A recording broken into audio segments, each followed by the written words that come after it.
नहीं, योगी जी को जब पता चला तो फिर अफसरों के साथ कार्रवाई हुई ना। जब तो इससे तो एक मुसलमान प्रधानमंत्री बना दो, कम से कम मुसलमान खतरे में तो आ जाएंगे। योगी जी ने जिस तरह से मुस्लिम माफियाओं को धूल दूसरित किया है, हम योगी जी के साथ हैं। नमस्कार, मैं हूं Iqbal Parvez. India news desk में आपका स्वागत है। भगवा आतंकी और फर्जी संत यति नरसिंहानंद ने योगी आदित्यनाथ को बुरी तरह से फंसा दिया है। जी हां, एक वीडियो सोशल मीडिया पर खूब वायरल हो रहा है जिसमें वो कह रहा है कि योगी आदित्यनाथ ने किस तरह से यति नरसिंहानंद को बचाया है। ये वीडियो हम आगे आपको दिखाएंगे, लेकिन उससे पहले एक खबर बता देते हैं कि यति नरसिंहानंद पर भी FIR हो चुकी है। जी हां, हरिद्वार में जो अधर्म संसद हुई थी, वहां पर जितने लोगों ने हेट स्पीच दिया था, मुसलमानों को मारने काटने की बात की थी, नरसंहार की बात की थी, उसमें अब 2 संतों पर, जी हां फर्जी संतों पर और FIR कर दी गई है, जिसमें यति नरसिंहानंद भी शामिल है।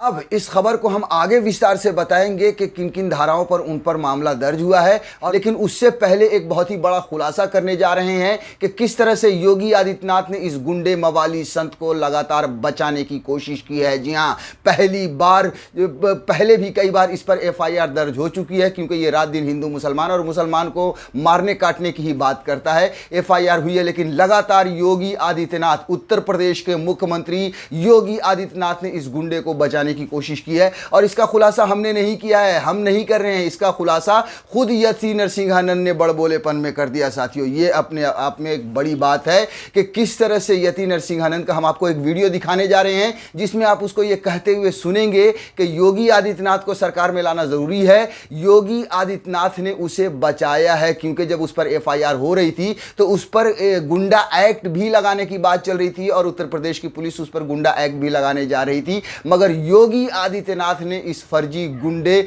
सन्यासी को, साधु को बचाया है। और जो ऑफिसर इस पर लगाना चाह रहे थे गुंडा एक्ट, उन पर बाज़ाब्ता कार्रवाई की है योगी आदित्यनाथ ने। अब आप इस वीडियो को देखिए। योगी जी को जब पता चला तो फिर अफसरों के साथ कार्रवाई हुई ना। जब योगी जी को पता चला कि हम पर गुंडा एक्ट लग रहा है, तो अफसरों को डांट पड़ी और वो सारी कार्रवाई वापस हुई। तो लेकिन ये मैं इसको बढ़ाना नहीं चाहता, हम योगी जी के समर्थक हैं। योगी जी ने जिस तरह से मुस्लिम माफियाओं को धूल दूसरित किया है, हम योगी जी के साथ हैं। हमारे साथ जो भी कुछ हो रहा हम देखने में सक्षम है। ये यति नरसिंहानंद है, और जो उसने खुद से कबूल किया है कि योगी आदित्यनाथ ने उसे बचाया है, और उस पर कार्रवाई करने वाले ऑफिसरों पर समझ लीजिए गाजगिरी है या कार्रवाई की है योगी आदित्यनाथ ने। अब आप खुद बोलिए, आप खुद अंदाजा लगाइए कि जब किसी देश का प्रधानमंत्री हो या किसी राज्य का मुख्यमंत्री हो, वो गुंडों को इस तरह से बचाएगा, तो फिर कैसे अराजकता नहीं फैलेगी, कैसे देश में या राज्य में गुंडागर्दी नहीं फैलेगी। इस देश में 2014 के बाद इसी तरह से होता आया है। मुसलमानों को लगातार मारा गया है, कुचला गया है, दबाया गया है, मॉब लिंचिंग की गई है, लेकिन इस देश के प्रधानमंत्री नरेंद्र मोदी ने चुप्पी साधे रखी है।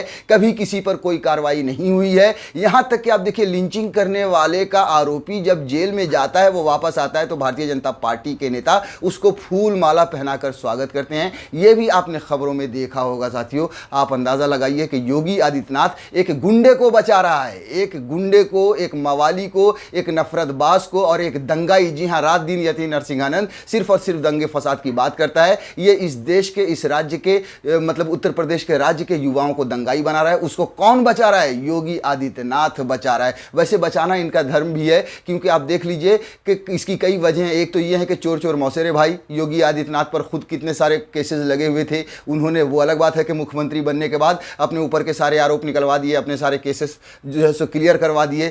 वही तो फिर जाहिर सी बात है कि जब दूसरा गुंडा फंसेगा तो उसे बचाएंगे ही। और दूसरी सबसे बड़ी वजह यही है कि ये आदमी यति नरसिंहानंद जैसे लोग अगर इस देश में दंगा फसाद की बात नहीं करेंगे, हिंदू मुसलमान की बात नहीं करेंगे, तो योगी आदित्यनाथ जैसे नेता, नरेंद्र मोदी जैसे नेता की सत्ता की कुर्सी कैसे सजेगी। इसलिए ऐसे लोगों को लगातार बचाया जा रहा है। अब हम बात कर लेते हैं उस खबर पर जब यति नरसिंहानंद पर यति नरसिंहानंद पर एक और FIR हुई है। देखिए, TV9 भारतवर्ष ने छापी है। भड़काऊ भाषण मामले में 2 और संतों पर FIR। DGP बोले सागर सिंधु महाराज और यति नरसिंहानंद गिरी का नाम भी जोड़ा गया। यहाँ पर सिर्फ और सिर्फ वसीम रिजवी के नाम पर FIR हुई थी, बाकी जो है अज्ञात लोगों पर। लेकिन अब नाम जुड़ता जा रहा है, जिसमें यति नरसिंहानंद का नाम भी शामिल हो चुका है, यानी जुड़ चुका है। और आप देख लीजिए कि इस पर भी समझ लीजिए कि हेट स्पीच देने की धारा लगाई गई है। इस पर कोई UAPA या NSA नहीं लगा है। है। अगर ऐसी ही भाषा कोई मुसलमान बोलता तो उसे अब तक जेल में ठूंस दिया जाता और उसे अब तक जो है सो उस पर यूएपीए और एनएसए जैसी न जाने कितनी धाराएं लगा दी गई होती। हरिद्वार में धर्म संसद के दौरान भड़काऊ भाषण के मामले में 2 और लोगों पर एफआईआर दर्ज की गई है। उत्तराखंड के डीजीपी अशोक कुमार ने बताया कि वायरल वीडियो क्लिप के आधार पर 2 और नामों को एफआईआर में जोड़ा गया है। उन्होंने बताया कि एफआईआर कॉपी में सागर सिंधु महाराज और यति नरसिंहानंद गिरी का नाम भी जोड़ा गया है। भड़काऊ भाषण मामले में दोनों पर धारा 295A लगाई गई है। हरिद्वार में 17 से 20 दिसंबर तक धर्म संसद का आयोजन किया गया था। 3 दिन तक चली धर्म संसद में साधु संतों पर मुस्लिमों के खिलाफ भड़काऊ भाषण देने का आरोप है। इस मामले में सबसे पहले वसीम रिजवी उर्फ जितेंद्र नारायण को नामजद किया गया था। उसके बाद स्वामी धर्मदास और साध्वी अन्नपूर्ण के नाम पर भी एफआईआर जोड़ दिए गए थे। अब 2 और लोगों पर एफआईआर यानी सागर सिंधु महाराज और यति नरसिंहानंद गिरी का नाम भी एफआईआर में जोड़ दिया गया है।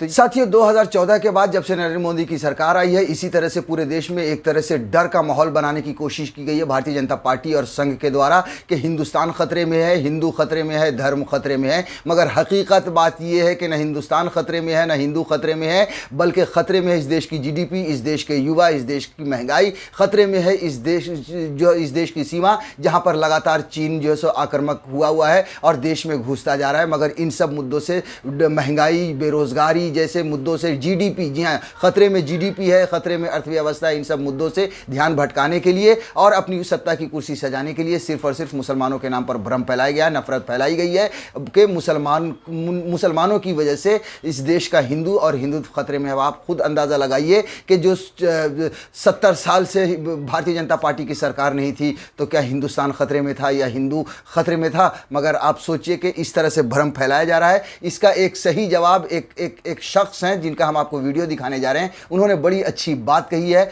उस 20-30 सेकंड के इस वीडियो को आप सुनिए।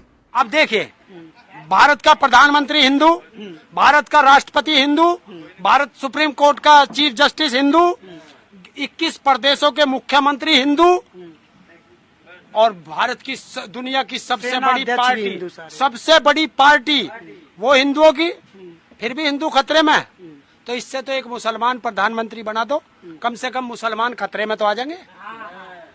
सुन लिया आपने, वाकई में इन्होंने बड़ी पते की बात की है कि जिस देश में सारे लोग, चाहे वो सेना अध्यक्ष हो, चाहे प्रधानमंत्री हो, चाहे राष्ट्रपति हो, चाहे हर राज्य के मुख्यमंत्री हो, चाहे सुप्रीम कोर्ट के जज हो, अगर हर कोई हिंदू है फिर भी हिंदुत्व या हिंदू खतरे में कैसे आ सकता है? आप ये सोच लीजिए कि अगर 100 करोड़ हिंदू हैं तो 20 करोड़ मुसलमान हैं, 20 करोड़ मुसलमान से 100 करोड़ हिंदू कैसे खतरे में आ सकता है? ये सब सिर्फ और सिर्फ नफरत बांटने का कारोबार है। ये सिर्फ और ये कारोबार चलाया जा रहा है भारतीय जनता पार्टी की तरफ से अपनी सत्ता को सजाने के लिए, अपनी कुर्सी को बचाने के लिए।